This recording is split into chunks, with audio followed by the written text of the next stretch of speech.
এখন লেখা লিখবেন, ব্যবহার করবে, যেখানে পাবে সেটা গুলি করবে। আর হেলিকপ্টার মানে কয়েক জায়গায়। তাহলে কিছু ছবি দেখে পাকড়াও করা যায় না রাতের মধ্যে? সবগুলিকে অ্যারেস্ট করতে বলছি রাত্রে। হ্যাঁ, পাকড়াও করলে ওদের না, ওটা বলা হয়েছে, ওটা র্যাব জিএফআই সবাইকে বলা হয়েছে যে যেখান থেকে টিকাটা পারবো ধরে ফেলবে, জি ওটা বলা হয়েছে। আর যেখানে গ্যাদারিং দেখবে সেখানে ওই উপর থেকে, এখন উপর থেকে পাচ্ছি, অলরেডি শুরু হচ্ছে কয়েকটা জায়গায়, জি কমে জি পড়ে গেছে।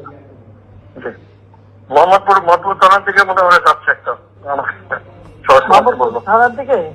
হ্যাঁ হ্যাঁ, তোকে পাঠায় দিই রাত্রে। জি, তাহলে আপনার নির্দেশনা লাগবে। উনি এখনো না, আমার নির্দেশনা দেওয়া আছে, ওপেন নির্দেশনা দিয়ে দিচ্ছে। এখন এখন লেখা লিখবেন, ব্যবহার করবে, যেখানে পাবে সেটা গুলি করবে। জি।